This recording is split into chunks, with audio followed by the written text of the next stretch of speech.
Lorsqu'une paire d'agents de sécurité tenta d'expulser un marine noir de la cérémonie de remise des diplômes de son fils.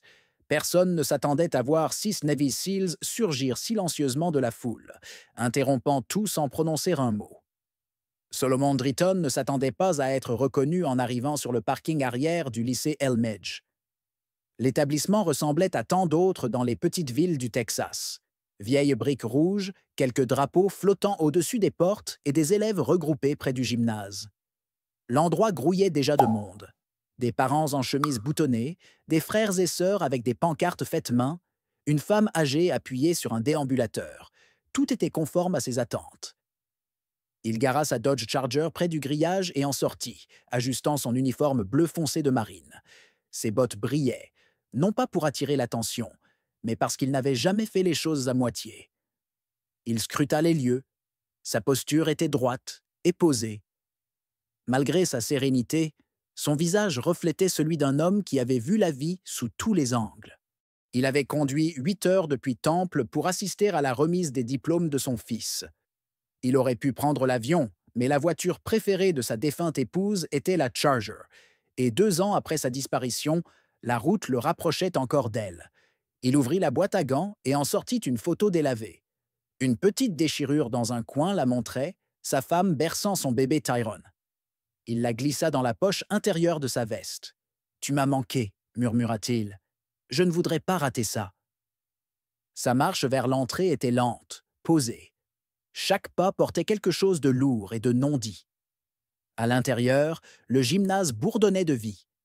Des chaises pliantes encombraient le sol et les gradins étaient bondés. L'air sentait vaguement le vieux pop-corn et la cire. C'était chaotique et vivant. À la porte, Solomon tendit son ticket à un bénévole. Un petit homme avec un presse-papier et un casque audio. Après un bref regard, l'homme pointa vers la gauche. « Vous pouvez y aller. Les places familiales sont à l'avant. »« Merci », répondit calmement Solomon. Alors qu'il s'approchait de son siège, il passa devant des rangées de familles. Certains fixèrent son uniforme, y jetèrent un regard noir, puis se détournèrent. Une femme lui adressa un léger sourire, murmurant à sa voisine. Solomon resta imperturbable. Il était grand, noir et en uniforme depuis des années. Il comprenait la différence entre un regard curieux et un jugement posé.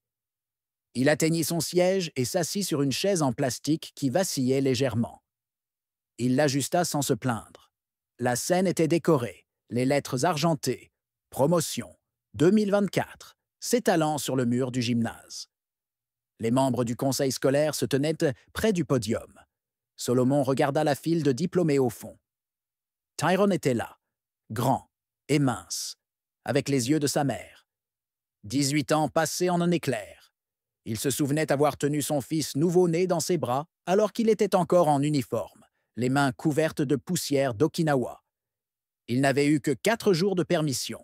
Et maintenant, ça.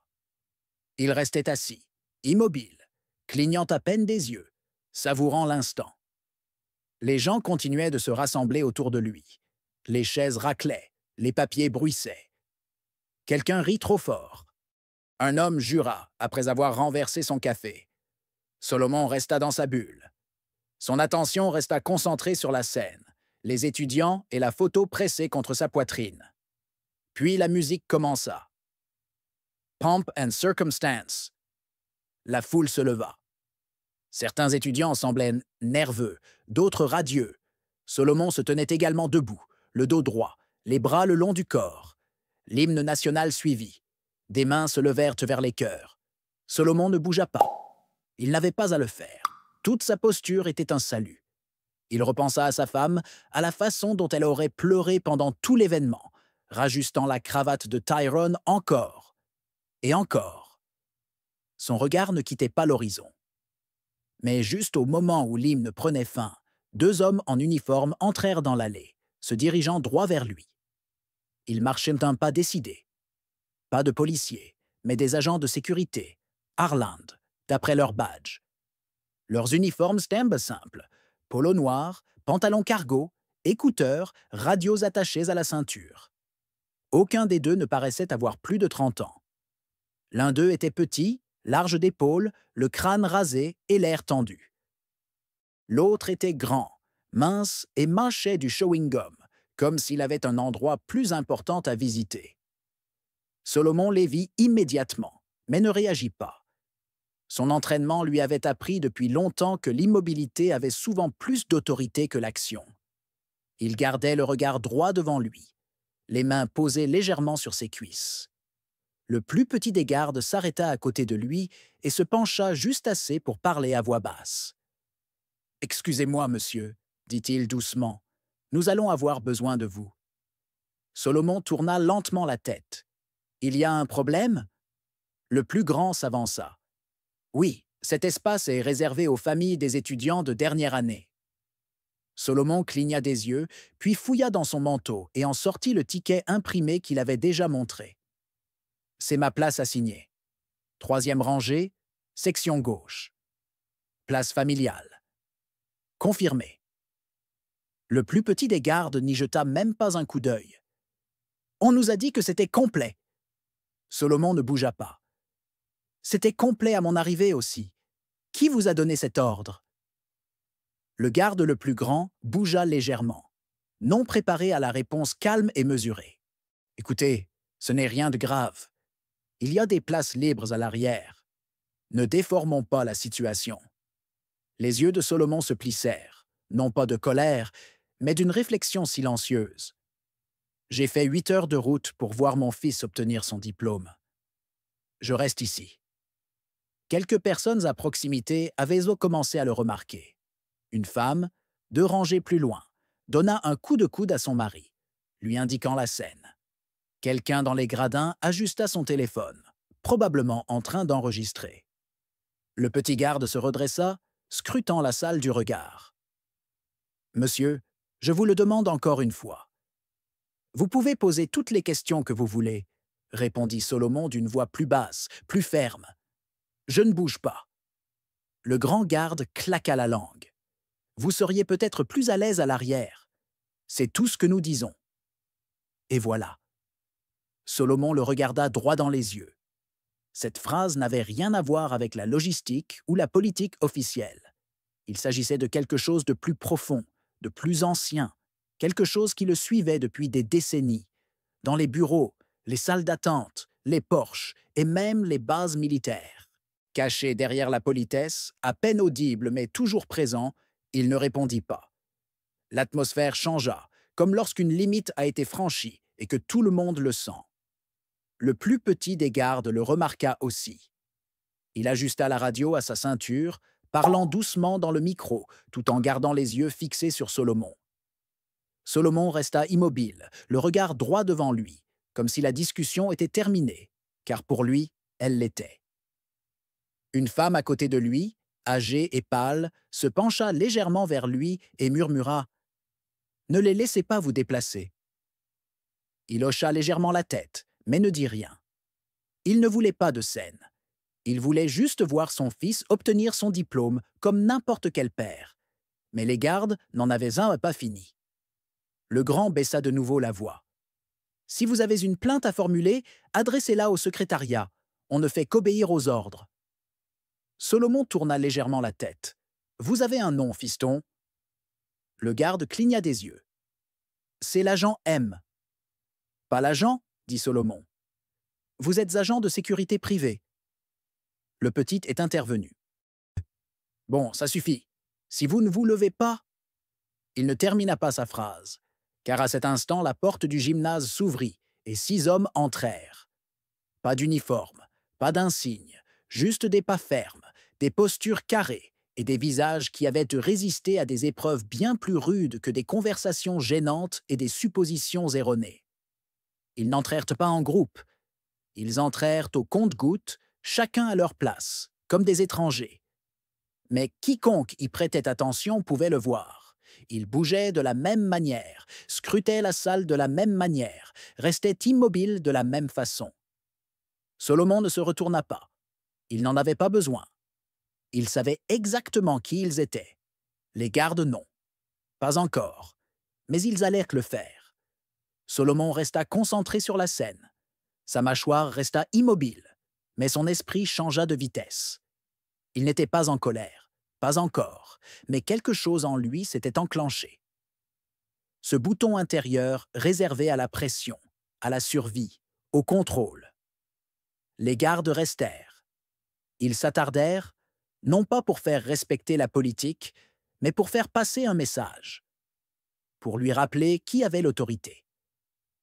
Ce qu'ils ne réalisaient un peu pas, c'est que Salomon venait d'endroits où l'autorité était une question de vie ou de mort, et non de chaises pliantes dans un gymnase ou d'annonces par haut-parleur. Un nom fut appelé depuis la scène, suivi d'applaudissements polis, mais l'attention s'était détournée.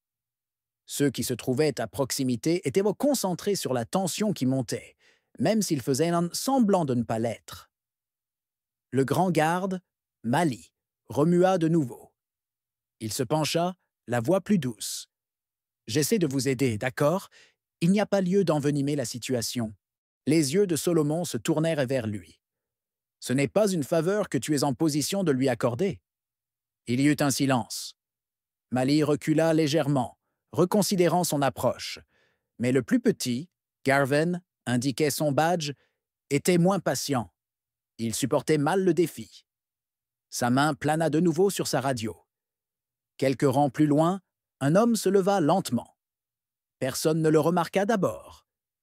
Il resta silencieux, les bras croisés, le regard fixé droit devant lui. Coupe impeccable, carrure solide, expression calme. Il s'installa côté couloir, sans jamais quitter la situation du regard. Puis un autre homme se leva, cette fois de l'autre côté du gymnase. Même présence silencieuse, même geste délibéré. Puis un troisième. Aucun d'eux ne parla. Ils n'étaient pas obligés de le faire.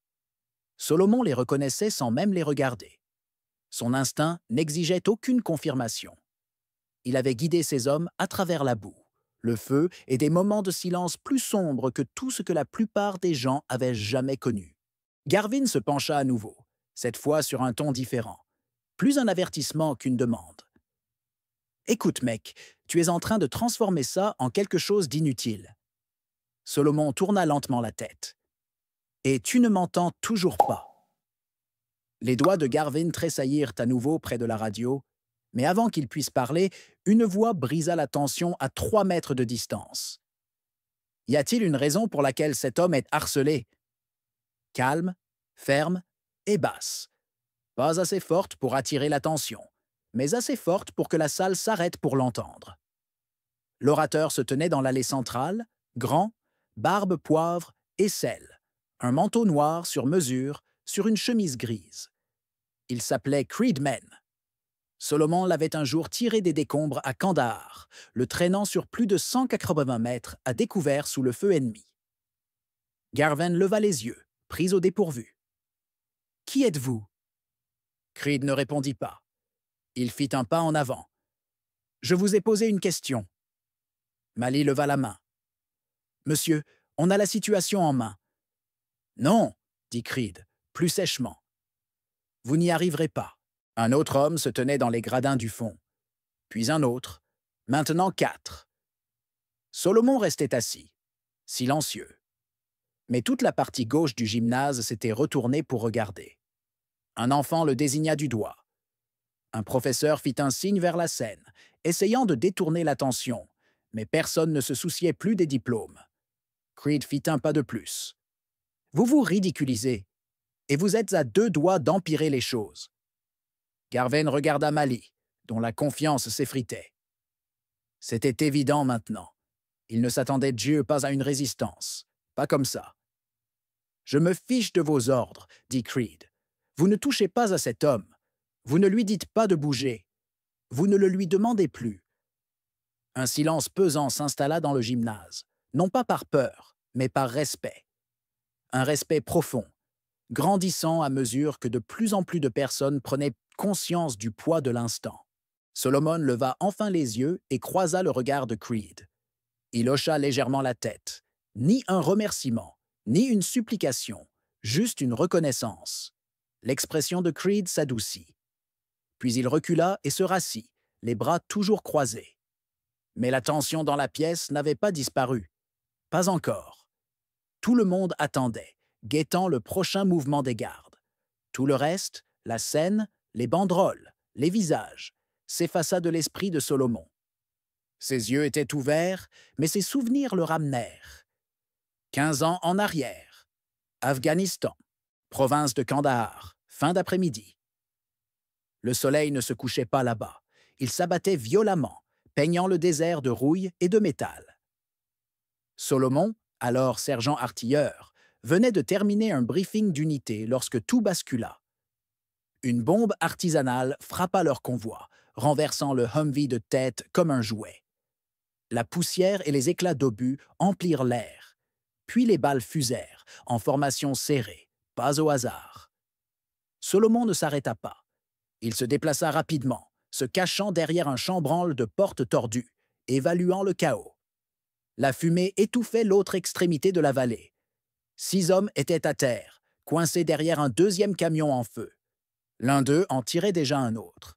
C'était Creedman. Il n'était déployé que depuis 3 mois et saignait maintenant d'une blessure par balle à la cuisse. Solomon n'hésita pas. Pas de radio, pas de doute. Il sprinta à découvert sous les tirs, glissant derrière un essieu brisé. Creed leva les yeux, le visage maculé de sang.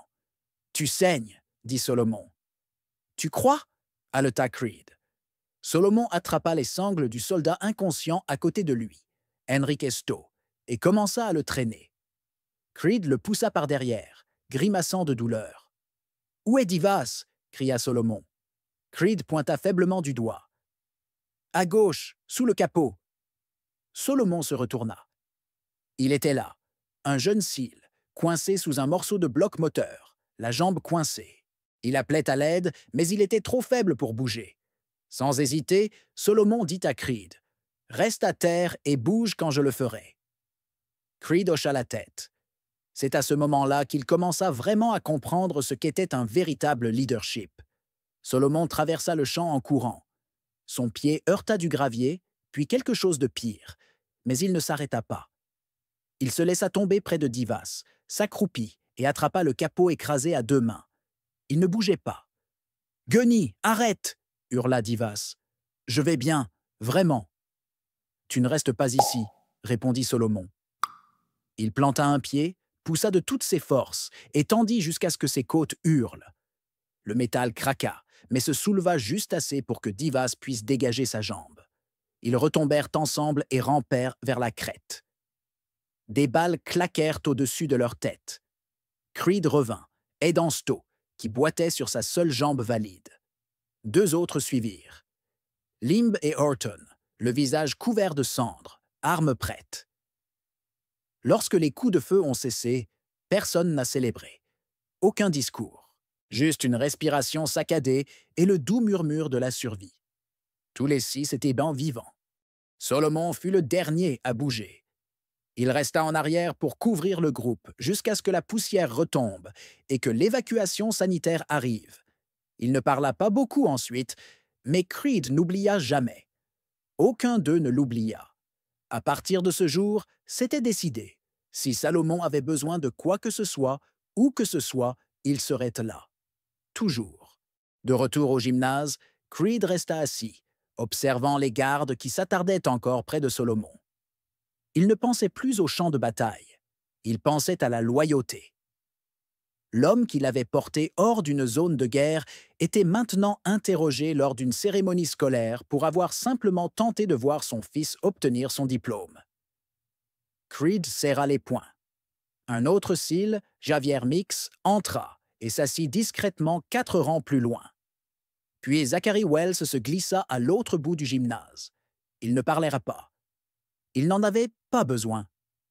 Solomon regarda vers le fond, brièvement. Son regard croisa celui de Mix. C'était suffisant. Les gardes ne comprenaient pas ce que signifiaient ces regards. Pas encore. Mais s'ils avançaient, ils le découvriraient. La cérémonie continua, du moins en apparence. On lisait encore les noms. Les applaudissements continuèrent de s'élever, certains plus forts que nécessaire, tentant de masquer la pression qui régnait dans la salle. Mais l'attention s'était détournée. Les regards autrefois fixés sur la scène étaient désormais rivés sur le 3e rang à gauche, où Solomon Drayton était assis, immobile, et où deux gardes s'attardaient sans plan. Garvin jeta un coup d'œil en avant, captant le regard nerveux d'un responsable de l'école qui articula quelque chose et fit un geste subtil vers la situation. Garvin secoua la tête. Il n'était pas prêt à céder. Il avait commencé, et maintenant sa fierté ne le laissait pas s'arrêter. Mali remua de nouveau, mâchant plus fort son chewing-gum, l'air mal à l'aise. Mais il resta immobile. « Monsieur, » dit Garvin d'une voix plus forte, « ceci est votre dernier avertissement. »« Pour faire quoi ?» demanda Salomon sans bouger. Garvin s'approcha, suffisamment près pour que sa ceinture touche le genou de Salomon. « Arrête de faire des bêtises, avance juste en arrière. » Salomon tourna la tête et le regarda droit dans les yeux. « Tu es le seul à poser problème. » La mâchoire de Garvin se crispa, puis elle s'échappa. « Tu crois que cet uniforme te rend meilleur que tout le monde? Ce n'est pas ta base militaire, c'est un lycée. » Un lourd silence s'abattit sur les rangs voisins. Une petite fille s'immobilisa, agitée. Un père se figea, son appareil photo à mi-zoom. Même Mali recula d'un pas, conscient de la gravité de ce qui venait d'être dit. Solomon ne sia pas. Il prit une inspiration, non pas pour se calmer, mais pour tenir le coup. « Tu devrais t'éloigner. » Garvin ne le fit pas. Sa main se posa sur sa ceinture, pas sur une arme, mais suffisamment près pour être perçu comme une menace. C'est alors que Creed se leva de sa chaise, sans crier, sans se mettre en avant. Il s'avança simplement dans l'allée, posé et clair, comme si le moment était officiellement devenu sa préoccupation. La salle de sport n'était pas totalement silencieuse, mais elle était presque silencieuse. La voix de Creed était ferme. « Si tu portes la main sur lui, tu me répondras. » Garvin se tourna vers lui. « Et qui es-tu censé être? » Creed s'approcha. « L'homme qui vous dit ça s'arrête maintenant. » Un membre du conseil scolaire s'est penché vers le directeur et a murmuré quelque chose d'insistant. Une directrice adjointe s'est levée et s'est dirigée vers le fond, parlant dans le talkie-walkie à ses côtés. Le personnel scolaire commençait à comprendre que la situation ne s'améliorerait pas sans bruit. D'autres cils se levèrent, un par un, dispersés dans le gymnase. Aucun ordre, aucun signal. Juste le même instinct, s'activant instantanément. Tous les 6 étaient debout. Garvin jeta un coup d'œil autour de lui, commençant à comprendre qu'il ne s'agissait pas seulement d'un père contrarié. Quelque chose clochait. Ces hommes ne bougeaient pas, ne s'agitaient pas. Ils se tenaient immobiles, comme l'air avant une tempête pesante. Creed s'avança. « Tu as 2 options, partir maintenant ou voir ça aller là où tu ne le souhaites pas. » La voix de Mali finit par se faire entendre. « Laissons tomber, mec. » Mais Garvin ne bougea pas. Solomon reprit la parole. Non pas à Garvin, mais à Creed. « Ne perds pas tes mots. Il a déjà fait son choix. » Creed ne sourit pas, baissa simplement la voix une dernière fois. « Ne confonds pas silence et faiblesse. » C'est alors que Garvin recula. Juste un peu, mais ce fut suffisant. Sa main se détacha de sa ceinture. Son visage rougit, mais il savait qu'il était en infériorité numérique et dépassé. Le proviseur apparut près de l'allée et chuchota quelque chose aux gardes. Quoi qu'il en soit, c'était calme, mais ferme. Un instant plus tard, les 2 gardes se retournèrent et commencèrent à marcher vers la sortie arrière. Ils ne croisèrent personne en sortant. Solomon laissa échapper un long soupir, maîtrisé. Creed se rassit sur son siège sans dire un mot. Le reste des cils resta debout. Le moment n'était pas encore terminé. Dans la file d'attente des élèves, Tyrone Drayton observait tout, les poings serrés. Tyrone se tenait au milieu de la classe de finissants, entre une fille aux tresses colorées et un garçon dont la robe glissait sans cesse. Les autres essayaient de rester concentrés, riant nerveusement, vérifiant leur carte de visite. Mais Tyrone ne pouvait pas faire semblant. Son monde avait déjà basculé. Il avait remarqué les gardes se diriger vers son père dès la fin de l'hymne. Au début, il pensa qu'ils escortaient peut-être simplement quelqu'un ou l'aidaient à s'asseoir. Mais un pressentiment lui disait le contraire. Puis il vit son père assis, si immobile, si calme, mais figé. Il reconnaissait cette expression. Il l'avait vu à 12 ans, en pleurs après qu'un élève ait dit quelque chose de laid à l'école. Son père n'avait pas crié non plus. Il était assis avec ce même regard inflexible, solide comme l'acier. Tyrone continuait d'observer. De sa place dans la file, il n'entendait pas ce qui se disait, mais le langage corporel suffisait. Il vit les gardes se tenir trop près. Son père, immobile, ne bougea pas. Puis il vit un homme se lever. Un homme grand, en manteau sombre. Et d'une manière ou d'une autre, Tyrone comprit. Ce n'était pas seulement un parent. Cet homme connaissait son père, sa façon de bouger, sa façon de se tenir entre le garde et la rangée. Ce n'était pas pour le spectacle, c'était pour Solomon Drayton. Puis un autre homme se leva. Puis un autre. Ce n'était pas bruyant, mais on aurait dit que toute la salle le ressentait. L'atmosphère changea. Les regards se tournèrent. Le pouls de Tyrone s'accéléra. Ce n'était pas la peur. C'était autre chose, quelque part entre la fierté et le feu. Il avait grandi en entendant des bribes du service militaire de son père, pas les plus graves. Son père gardait la plupart de ses souvenirs enfouis. Mais il y avait des indices. Un ami qui envoyait toujours une carte de Noël, une cicatrice venue de loin, une boîte dans le garage étiquetée Kandahar que personne n'ouvrait jamais. Il n'avait jamais su les noms, jamais vu les visages.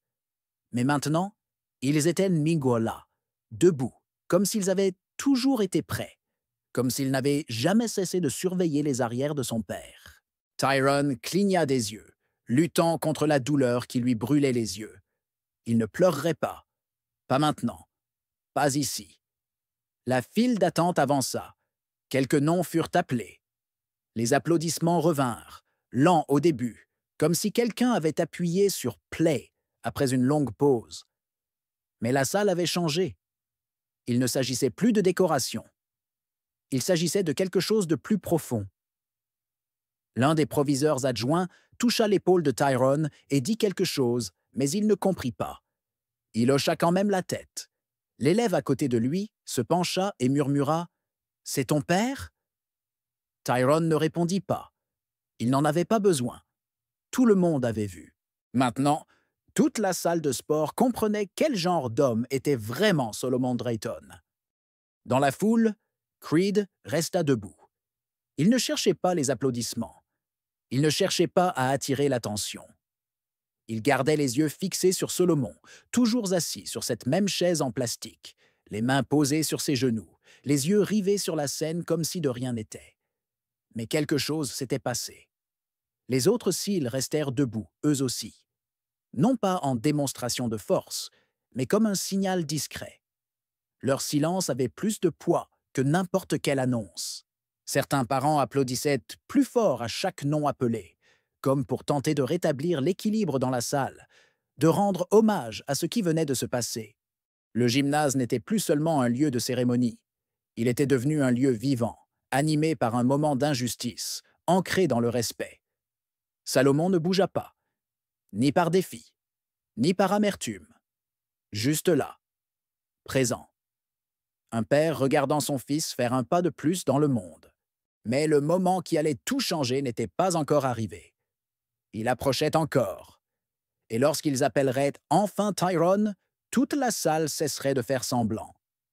La file d'étudiants avançait plus vite. Certains s'affairaient encore avec leurs casquettes, murmuraient des blagues, s'efforçaient de rester légers. Mais Tyrone n'était plus de la partie. Ses pensées revenaient sans cesse à son père, assis seul, entouré de gens, mais ancré comme si cette chaise avait été faite spécialement pour lui. Il y avait quelque chose dans son air posé, silencieux et pourtant inébranlable, et dans la façon dont ces hommes, ces guerriers, se tenaient autour de lui sans avoir besoin d'un mot. Tyrone réalisa alors à quel point il comprenait peu ce que son père avait porté. Bien sûr, il avait vu les médailles, les photos, le drapeau plié sur l'étagère. Mais ces choses avaient toujours été silencieuses. Aujourd'hui, elles bougeaient. Aujourd'hui, elles restaient debout. Le proviseur adjoint appela un autre nom, puis un autre. Tyrone n'était plus qu'à 3 élèves de la scène. Il s'essuya les mains sur sa blouse et tenta de contrôler sa respiration. La fille devant lui se retourna et lui adressa un sourire nerveux. « Tu es prêt ?» Tyrone parvint à esquisser un petit sourire. « Plus que tu ne le penses. » Il s'avança. De l'autre côté du gymnase, Solomon se pencha légèrement, les yeux rivés sur la scène. Il n'avait pas applaudi chaque diplômé, non par manque de respect, mais parce que toute son attention était portée sur le garçon en robe noire à cordons rouges et blancs, celui qui ressemblait à sa mère quand il souriait. Un autre nom fut appelé. Puis l'annonceur marqua une courte pause, s'éclaircit la gorge et prononça le nom suivant avec plus de force. « Tyrone Drayton !» Le nom résonna. Il y eut une fraction de seconde de silence, un demi-souffle, puis la salle explosa. Acclamations, sifflements, applaudissements. Mais ce n'était pas un bruit aléatoire, c'était délibéré, profond et parfaitement synchronisé. Les 6 Seals, toujours debout, applaudirent à l'unisson. Fort, régulier, précis. Ni pour la frime, ni par obligation. C'était un geste, un message. Nous vous voyons. Nous voyons votre père. Nous honorons cela. Tyrone traversa la scène avec une assurance lente, la tête haute, le pas assuré. Sa poitrine palpitait de fierté, non seulement pour lui-même, mais aussi pour la vérité sur son père et ce que cela signifiait de porter son nom. Il prit son diplôme, serra la main du directeur et se tourna vers le public. Il regarda jusqu'à ce qu'il trouve Solomon. Son père ne fit pas un signe de la main, ni ne se leva. Juste un léger sourire, discret et chargé de sens. Tyrone hocha la tête et quitta la scène. Les applaudissements continuèrent. Les parents, qui n'avaient émis aucun son de toute la cérémonie, applaudirent à tout rompre. Certains se levèrent. Quelques-uns s'essuyèrent les yeux, sans trop savoir pourquoi, seulement qu'ils venaient d'assister à quelque chose d'important. Salomon resta assis, laissant l'instant passer en lui. Il n'était pas du genre à pleurer en public. Mais intérieurement, quelque chose changea. Ce n'était pas de la tristesse, ce n'était pas de la douleur. C'était une délivrance qui n'arrive que lorsque quelque chose semble terminé, même si ce n'est pas le cas. La cérémonie continua. D'autres noms furent appelés, mais quelque chose avait changé. Chaque élève qui franchissait cette estrade le faisait en écho à ce qui venait de se passer. Non pas par effet dramatique, ni pour attirer l'attention, mais parce que c'était réel. Mais ce n'était pas tout. Lorsque père et fils se retrouveraient à nouveau devant le gymnase, ce ne serait pas seulement une fière étreinte. Ce serait la transmission de quelque chose de plus profond. 20 minutes plus tard, le dernier nom fut appelé. Les diplômés jetèrent leurs casquettes, poussèrent des cris de soulagement et s'étreignirent comme s'ils ne s'étaient pas vus depuis des années. Les téléphones sonnèrent, les appareils photos cliquèrent et les ballons s'envolèrent, tandis que les élèves commençaient à franchir les doubles portes au fond du gymnase. Salomon ne bougea pas tout de suite. Il resta assis tandis que le bruit tourbillonnait autour de lui, se laissant imprégner par les sons. Musique, rire, le scintillement des robes argentées et rouges tout autour. Son regard suivit Tyrone, tandis qu'il disparaissait dans le couloir avec ses amis. Un professeur lui fit un high five. Un autre le prit dans ses bras pour une rapide accolade. Au milieu de tout cela, Tyrone se retourna, une seule fois. Salomon l'a vu. Juste un coup d'œil. Mais ça disait tout. « Tu as vu ?» Et le regard de Salomon répondait sans parole, à chaque seconde. La foule commença à se raréfier. Les gens s'éclipsèrent, portant des fleurs, des cadeaux, criant des félicitations. Salomon se leva lentement, étirant ses jambes encore trop longues. Creed s'approcha tandis que le gymnase se vidait. Au début, il ne dit rien, se contentant de jeter un coup d'œil à Solomon, puis jeta un coup d'œil vers les portes. « Ça va ?» demanda-t-il finalement. Solomon hocha légèrement la tête. « J'ai connu pire. » Creed esquissa un léger sourire. « Ouais, mais ça n'aurait jamais dû se passer comme ça. »« Non, » acquiesça Solomon, « ça n'aurait pas dû. » Un autre Seal, Javier Mix, les rejoignit. On a essayé de faire profil bas, mais quand ce type a attrapé sa ceinture? Solomon leva la main, calme. Tu as fait ce qu'il fallait. Ça a suffi. » Ils restèrent tous les trois là un moment de plus, écoutant la salle se vider et le bruit s'estomper. Alors Salomon prit la parole. « Je veux voir mon fils. » Dehors, la lumière du soleil frappait durement le trottoir, projetant des ombres étirées sur le parking. Des groupes d'étudiants se rassemblaient en cercle lâche, prenant des photos, lançant à nouveau leurs casquettes, interpellant leurs familles. Tyrone était près du mât, à moitié nu, son classeur de diplôme dans une main, son téléphone dans l'autre. Lorsqu'il aperçut son père s'approcher de lui, il marqua une pause au milieu d'une phrase. Les gens autour de lui se fondirent dans l'arrière-plan.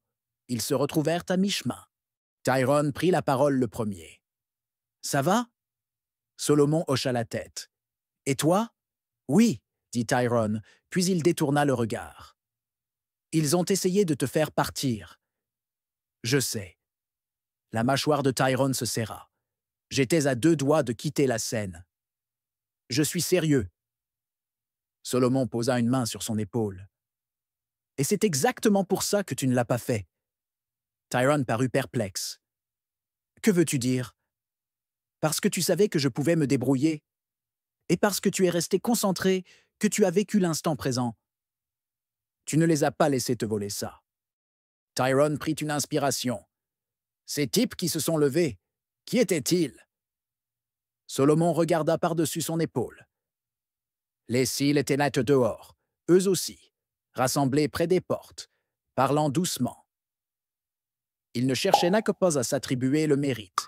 Ils restaient juste vigilants, comme toujours. « Des hommes avec qui j'ai saigné, » dit Solomon. « Des hommes qui comprennent la loyauté.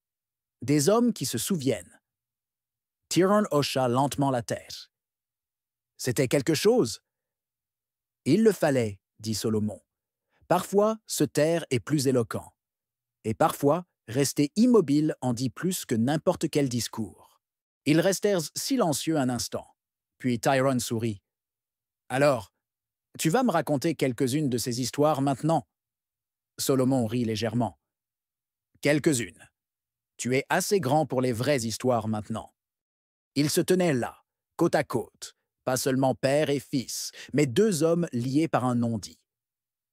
De l'autre côté du terrain, Creed leva la main. Pas un signe de la main, juste un discret signe de respect. Tyrone lui rendit naturellement sa main. Le soleil montait plus haut, mais pour les Drayton, le temps semblait ralenti.